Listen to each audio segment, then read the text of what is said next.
Welcome to this video lecture. Today here in this video lecture we are going to start our second one lesson, and the title of the second one lesson is 1.2 An encounter of a special kind.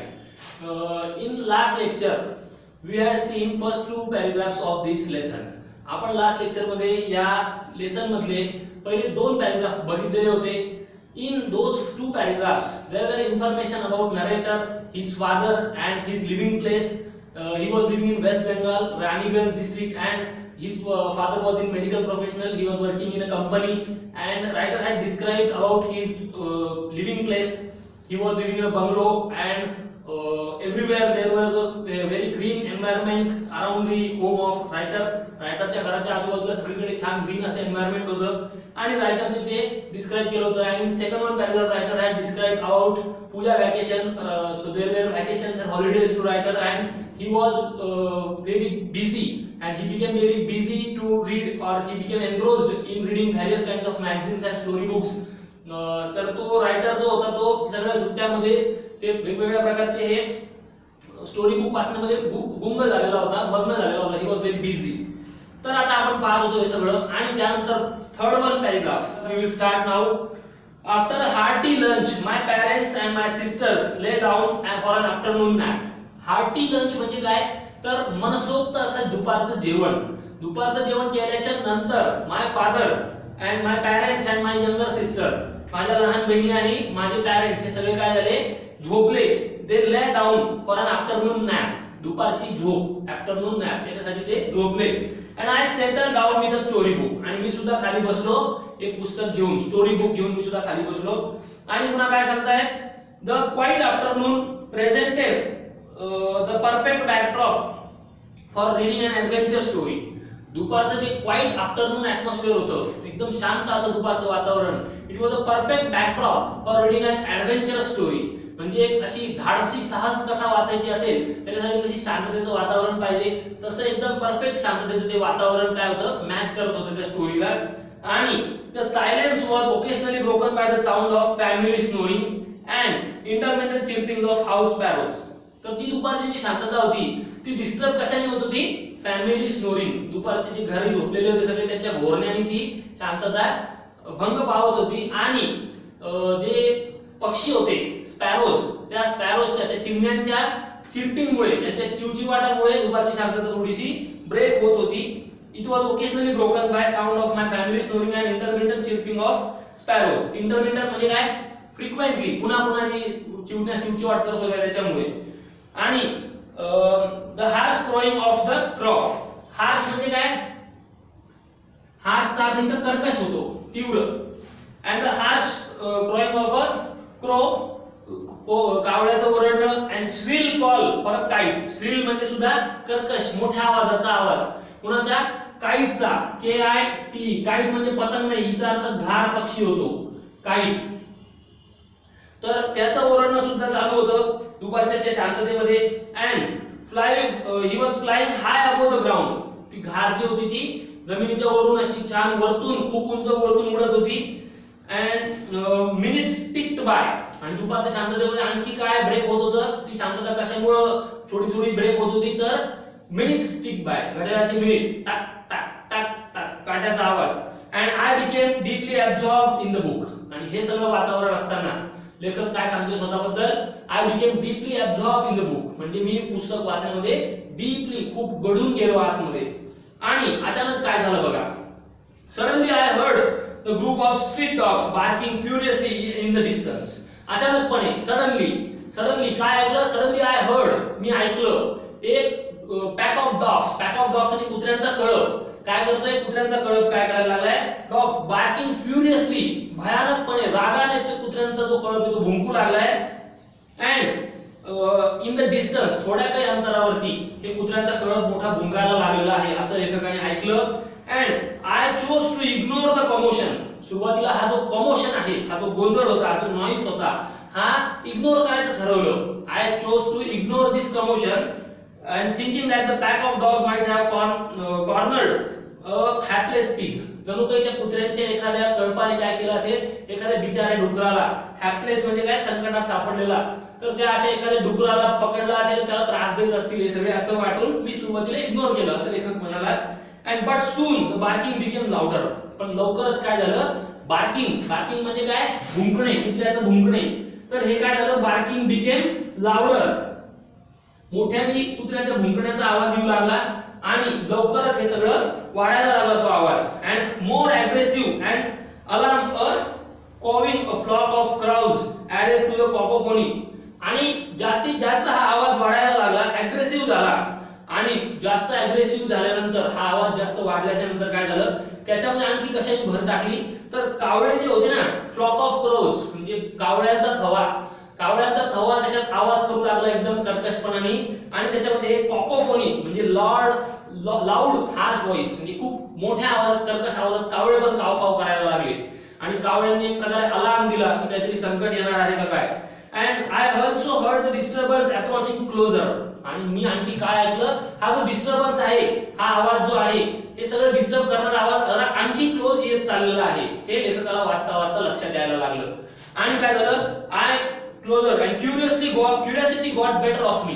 Curiosity म्हणजे काय, उत्सुकता काय झाली, उत्सुकता माझ्यावर सवार झाली की अरे काय, कशाचा आवाज आहे, असं लेखकाला वाटायला लागलं मनामध्ये. गॉट द बेटर ऑफ मी म्हणजे काय, डिफिटेड, त्या उत्सुकतेने मला हरवलं.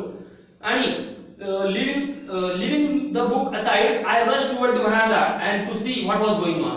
Leaving book aside, ज्या हातात पुस्तक होतं ते पुस्तक बाजूला ठेवलं, and I rushed toward the veranda. आणि लेखक कुठे पळाला, व्हरांड्यात म्हणजे अंगणामध्ये पळाला, हे सगळं बघण्यासाठी की what was going on, काय चालू होतं हे पाहण्यासाठी लेखक तिकडे गेला. त्यानंतर बघा, I glanced towards the roof of the club house. आणि क्लब हाऊस जे होतं लेखकाच्या घराच्या बाजूला, त्या क्लब हाऊसच्याकडे काय केलं मी, एक ग्लान्स टाकला, एक कटाक्ष टाकला. आणि त्याच्याकडे कटाक्ष टाकल्यानंतर काय झालं, आय सॉ समथिंग हॉरिबल. मी काहीतरी असं भयानक असं काहीतरी पाहिलं. A big male langur appearing the leader of its group. एक खूप मोठं माकड, एक मोठं मेल माकड म्हणजे मेल लंगूर म्हणजे काय, एक नर असलेलं वानर, एक खूप मोठं नर असलेलं वानर काय झालं, appearing the leader of their group. तो काय दिसत होता, तो त्यांच्या ग्रुपचा एक प्रकारे लीडर आहे असं दिसत होता. आणि त्यांनी काय केलं होतं, and was holding a baby langur in his hands mercilessly. त्याच्या हातामध्ये एक लहान असं बाळ माकड होतं आणि त्यांनी त्याला धरलेलं होतं मर्सिलेसली म्हणजे निर्दयपणाने त्याला पकडलेलं होतं. And biting its all over with the definite intent to kill. आणि तो त्याला बायटिंग म्हणजे चावत होता. आणि कशाने, with all intent to kill, त्याला मारून टाकण्याच्या भावनेने, त्याला मारून टाकण्याच्या दृष्टीने तो त्याला चावा घेत होता आणि त्याला तो त्याचे लचके तोडायला लागला होता. The helpless mother of the baby and other lesser members of the langur group were scattered on the roofs. त्या बिचाऱ्या बाळ माकडाची जी हेल्पलेस मदर होती, त्याची जी बाळ माकडाची जी आई माकड होती, ती बिचारी होती. आणि इतर असलेले त्या ग्रुपचे, असे इतर लंगूर ग्रुपचे जे इतर माकड होते, ते सगळे माकड स्कॅटर्ड झाले होते त्या छतावरती, त्या क्लब हाऊसच्या त्या छतावरती. ते स्कॅटर्ड म्हणजे इकडे तिकडे पसरलेले होते आणि पाहत होते की अरे काय चालू आहे. आणि त्यानंतर बघा काय झालं, scattered on the roofs of the building nearby watching the baby is being killed. आणि ते लहान बाळाला मारलं जातं हे सगळे ते माकड पाहत राहिले. And I recall the horrible custom in the animals clan according to which a dominant male usually does not allow another male baby or adult to survive within its group. आणि हे सगळं पाहिल्यावर लेखक काय म्हणतोय, I recall a terrible custom. एक अशी भयानक अशी प्रथा मला आठवली की जी माकडांच्या ग्रुपमध्ये किंवा प्राण्यांच्या कुठल्याही ग्रुपमध्ये आढळते की जो डॉमिनंट मेल असतो, जो वर्चस्व गाजवणारा, जो जास्त ताकदवर असणारा जो नर असतो, तो इतर कोणी जर नर असेल ग्रुपमध्ये, इतर कोणी जर मेल असेल, तर त्या मेलला काय करतो, तो नर असलेला पुरुष जातीचा कोणी पण दुसरा प्राणी असेल त्याला तो मारून टाकत असतो स्वतःचं वर्चस्व टिकवून ठेवण्यासाठी. So I recall that custom. Dominant म्हणजे वर्चस्व. आणि usually does not allow to another male baby or adult to survive within its group. त्यांच्या ग्रुपमध्ये कोणतरी दुसरा जगेल पुरुष प्राणी हे त्याला सहन होत नसतो, तो जो डॉमिनंट असतो त्याला, मग तो मारून टाकत असतो बाकीच्यांना. ही प्रथा मला आठवली असं लेखक सांगतोय तिथं. That recall that terrible custom to narrator. And without losing any time, I gathered stood stick in one hand and hurled the piece of stones at the marauding langur. तर हे सगळं लेखकाला लक्षात आलं. लेखकाने एकही टाइम थोडासा सुद्धा वेळ वाया न घालता लेखकाने काय केलं, हातामध्ये काठी घेतली आणि दगडांचा वर्षाव त्या माकडावर करायला लागला. The langur was so infuriated that hardly took the notice of my assault. त्या माकडाला आणखी राग आला आणि त्याने बघितलं की माझ्यावर कोण अटॅक करत आहे. असॉल्ट म्हणजे अटॅक, आणि माझा जो अटॅक होता, लेखकाचा जो अटॅक होता, त्या अटॅककडे, त्या हल्ल्याकडे लक्ष गेलं त्या माकडाचं. And but then I started throwing more stones. त्या माकडावर राग आलेला पाहून आणि त्या माकडाचं आपल्याकडे लक्ष गेलं हे पाहून लेखकाने काय केलं, the narrator started throwing more stones on that langur. त्या माकडावरती त्याने आणखी दगड फेकायला सुरुवात केली. But then I started throwing more stones and the dogs of their parts and the dogs on their parts raised the pitch of cry. आणि हे सगळं पाहून कुत्रे सुद्धा आणखी मोठमोठ्याने भुंकायला लागले. तर इथपर्यंत अशी टेरिबल परिस्थिती, भयानक परिस्थिती तिथे घडली होती. And the changed circumstances and the sudden unexpected attack from unknown quarters forced the langur to drop the baby and from sloping roof over the veranda. तर हे जी बदलणारी परिस्थिती होती, हे सगळे चेंज सर्कमस्टन्सेस म्हणजे परिस्थिती, ही जी सगळी बदलणारी परिस्थिती बघून काय केलं, तर सडन अनएक्सपेक्टेड अटॅक म्हणजे अचानकपणे झालेला अनएक्सपेक्टेड आणि अनपेक्षित असा अटॅक लेखकाने केला. आणि ही सगळी बदलती परिस्थिती आणि हा अटॅक झालेला पाहून त्या माकडाने काय केलं, from the unknown quarters force the langur. त्या माकडाला काय करावं लागलं हे सगळं पाहून ते जे बेबी लंगूर त्याच्या हातात होतं तिथं सोडावं लागलं आणि पळून जावं लागलं. And sloping of the roof overlook to the veranda. तो जो स्लोपिंग रूफ होता, तो जो उतरता असा छत होतं त्या क्लब हाऊसचं, त्याच्यावरती आणि त्या व्हरांड्याच्या तिथं त्या माकडाला त्याने सोडून दिलं त्या बाळ माकडाला आणि तो पळाला. As its body started to slide down and the baby was lifeless, appeared to be dead, and as its body started to slide down, तर तो जो बाळ माकड होता तो कसा दिसत होता, लाईफलेस, जणू काही तो मेलेला आहे काय, आणि appeared to be dead, जणू काही मेलेला आहे असं दिसत होतं. आणि त्याची जी बॉडी होती, that lifeless body appeared to be dead, and as body started to slide down, तो जो स्लोप होता, त्या रूफचा जो स्लोप होता, त्या छताचा जो स्लोप होता, उतार होता, त्याच्यावरून ती बॉडी अशी घरंगळत खाली पडते का काय असं दिसायला लागलं.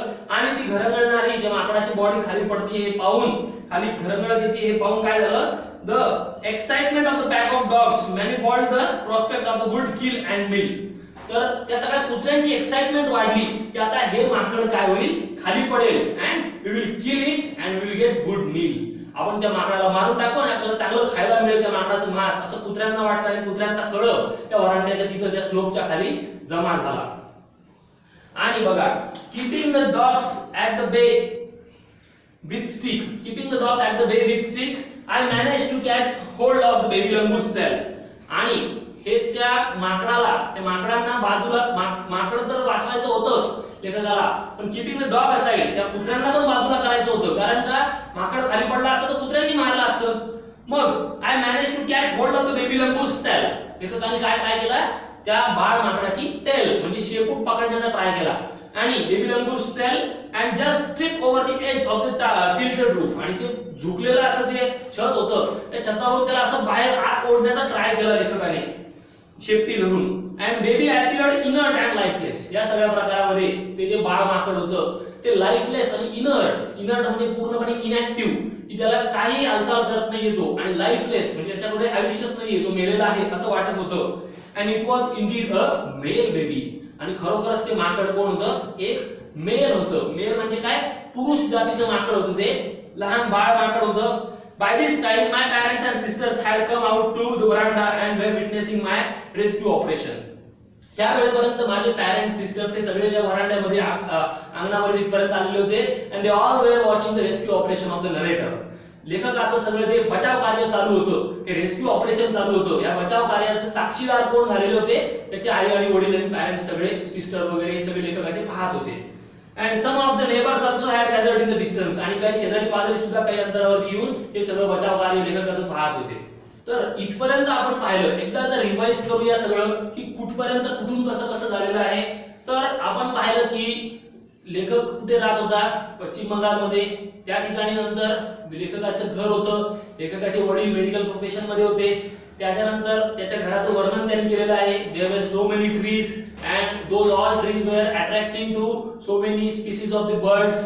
स्क्विरल्स, वेगवेगळ्या छान छान पक्ष्यांना खात होते, सगळ्यांना ते प्राण्यांना अट्रॅक्ट करत होते आणि त्याच ठिकाणी अश्वत्था ट्री, पिंपळाच्या झाडाच्या ठिकाणी माकडांनी आपली राहण्याची जागा बनवलेली होती. आणि असं सगळं असताना पूजा वॅकेशन सुरू झाल्या, सुट्ट्यांमध्ये लेखक पुस्तकं वाचू लागला. He became very busy to read in various kinds of magazines and story books. हे सगळं वाचायला लेखक लागला आणि वाचता वाचता अशाच दिवशी एके दिवशी दुपारी जेवण झाल्यानंतर लेखकाच्या घरचे झोपले आणि लेखक पुस्तक वाचत होता. आणि हे सगळं वाचताना काय झालं, त्याला लेखकाला आवाज आला सगळ्यांचा, त्या कुत्र्यांचा भुंकायचा किंवा त्या कावळ्यांचा, सगळ्यांचा पक्ष्यांचा असा आवाज आला. आणि हे सगळं चालू असताना लेखकाने बाहेर व्हरांड्यामध्ये जाऊन पाहिलं तर माकडाला, तो एक मोठा माकड एका छोट्या माकडाला मारत होता आणि त्याला चावत होता. आणि हे सगळं करत असताना लेखकाने लगेच प्रेझेन्स ऑफ माइंड ठेवलं. म्हणजे एखादा संकटात आहे, एखाद्याचा जीव आपल्याला वाचवायचा आहे हे बघून लेखकाने काय ठेवलं, प्रेझेन्स ऑफ माइंड ठेवलं लगेच. आणि प्रेझेन्स ऑफ माइंड ठेवून लेखक तिथं वाचवायला गेला. लेखकाने काठी घेतली, दगड मारून फेकले, त्या माकडाला पळवलं, त्या दुसऱ्या माकडाच्या बाळ माकडाची शेपटी पकडली, त्याला कुत्र्यांपासून पण वाचवलं आणि त्याला वाचवून एका ठिकाणी आणलं. हे सगळं बचाव कार्य ते नरेटरचे पॅरेंट्स आणि सिस्टर्स आणि नेबर्स, शेजारी पाजारी हे सगळे जण पाहत होते. म्हणजे ह्याला दोन गोष्टी लागत असतात. एक म्हणजे काय, तुमच्यामध्ये काय पाहिजे, काइंडनेस. काइंडनेस म्हणजे काय, दयाळूपणा. त्याच्यानंतर तुमच्यामध्ये आणखी काय पाहिजे, डेअर. डेअर म्हणजे काय, हिम्मत. त्याच्यानंतर तुमच्यामध्ये आणखी काय पाहिजे, presence of mind. Presence of mind म्हणजे काय, प्रेझेन्स ऑफ माइंड म्हणजे काय की अवधान म्हणतात त्याला, अवधान. अवधान म्हणजे लक्ष. तुमचं लक्ष पाहिजे, वेळेवर सगळं सुचलं पाहिजे तुम्हाला. एखादी गोष्ट असं करायचं असेल तर हे सगळे, हे this all qualities were included in narrator. हे सगळ्या गुण कोणामध्ये होते, नरेटर मध्ये होते, लेखकामध्ये होते. आणि त्यांनी ते इम्प्लिमेंट केले आणि त्या बाळ माकडाला वाचवण्याचा प्रयत्न केला.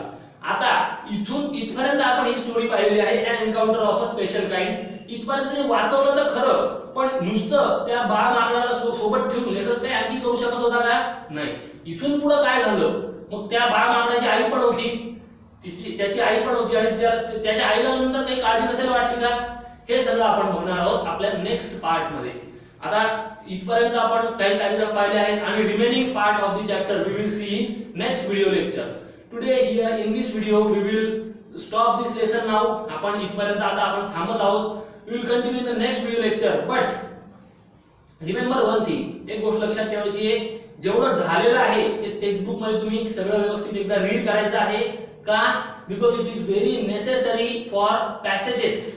तुम्हाला पॅसेजेस साठी हे खूप आवश्यक आहे. तुम्हाला जेव्हा सीन पॅसेजेस येतील, सीन पॅसेजेस असतात 10 मार्काचे 2, त्याच्यापैकी जर हे आलं कुठे तर त्याचे उत्तर तुम्हाला सोडवता आली पाहिजे. त्यासाठी याची रीडिंग असणं it is very important thing. या प्रत्येकाची रीडिंग, त्याच्यात प्रत्येक ठिकाणी त्या पिंक कलर मध्ये बाजूला त्या पट्ट्यांमध्ये शब्दार्थ दिलेले आहेत, वर्ड मिनिंग दिलेले आहेत. ट्रान्सलेशन स्किल मध्ये ते वर्ड सुद्धा विचारले जातात, त्याच्यामुळे ते सुद्धा इम्पॉर्टंट आहे. ते वर्ड सुद्धा लिहून ठेवायचे. डिक्शनरी मध्ये त्याचे मराठी अर्थ शोधून काढायचे आहेत. इथं सुद्धा here I have given you some meanings of some words. काहींचे मराठी अर्थ दिलेले आहेत, काही त्याच्यात आहेत, काही डिक्शनरी शोधायचे आहेत. सगळं करून तुम्ही ते तुमच्या नोटबुक मध्ये लिहून ठेवायचं आहे. आणि टाइम टू टाइम तुमच्या नोटबुकचा जो काही होमवर्क आहे, what ever homework that you have, you should complete all homework. सगळ्या प्रकारचा होमवर्क कंप्लीट करायचा आहे, त्याचे फोटोग्राफ्स काढायचे आहेत आणि आपल्या व्हॉट्सअप ग्रुपला सेंड करायचे आहेत. Okay, fine. We will stop here in this video. We will meet soon in the next video with the remaining part of the chapter. या व्हिडिओला तुम्ही लाईक करा, आपल्या चॅनलला सगळ्यांनी सबस्क्राइब करायला विसरू नका. सगळ्यांनी सबस्क्राइब करायचं आपल्या चॅनलला. आता आपण इथे थांबूया. Fine, thank you.